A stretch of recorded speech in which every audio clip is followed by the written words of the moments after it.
I believe that we live in a technological society, but we constantly act as though it is a financial society. Everything that is going to be of critical importance in the next 20, 30 years is whether there is a lot of progress in technology and science.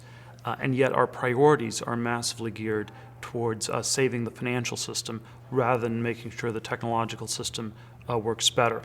And so, for example, we had a $700 billion bailout for the banks in late 2008, even though it would have been unthinkable to give $700 billion to internet companies in 2000 or 2001. And I think that sort of a double standard reflects the ways in which our priorities are skewed towards finance and away from technology, even though it should be the other way around. Nothing has changed in the last year since this financial crisis has unfolded to reflect a change of view on this. If you look at the policymakers in Washington, D.C., of the 538 people in the Senate and House, only 11 have backgrounds in engineering or science. And so we have people who do not understand that windmills don't work when the wind doesn't blow, or that solar power doesn't work when it's dark. And you basically have policymakers who are effectively living in the dark ages in terms of the way they're thinking about the most important questions of our time.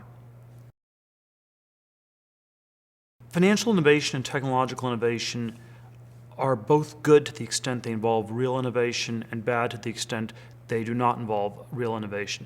The thing that is very tricky about financial innovation is that it's often hard to know whether it's innovation or whether it's something that's dependent on some kind of temporary and unsustainable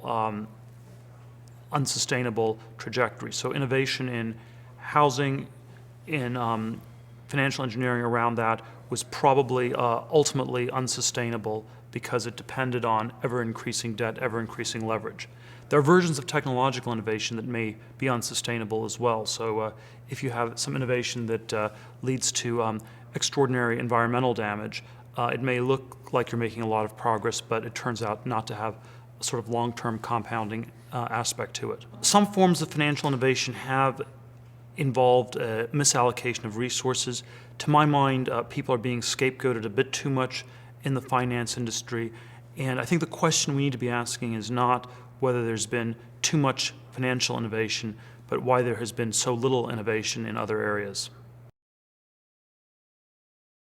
Well, financial innovation, true financial innovation, I think, ultimately helps many different aspects of society. It creates deeper capital markets, makes money accessible to and capital accessible to people who otherwise would not have it. So I think true financial innovation actually helps a lot of people. Again, I think the critical question one needs to ask is whether we've been seeing genuine innovation or this some temporary detour driven by policies and a culture that had a preference for ever-increasing debt and leverage.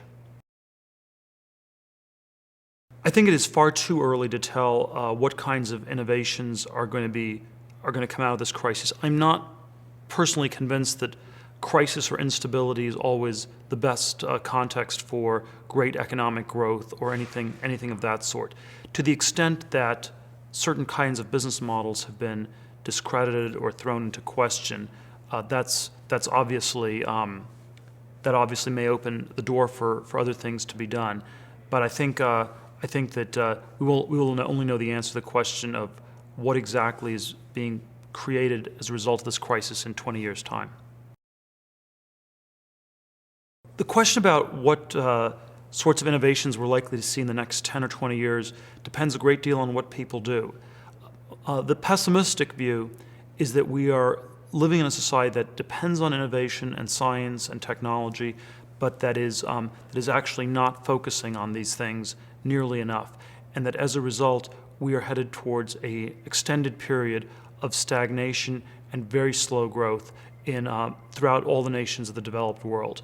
The more optimistic view is that we somehow figure out a way to restart the innovative engine that's probably gotten stalled, and my version of this would be that we go back to where the 50s and 60s ended, and look back at the great technologies people were pursuing at the time: space, robots, artificial intelligence, the next generation of biotechnology, and you sort of look at where people thought the future of the world was going to be in 1968, and we try to take off from where things got detoured around that time.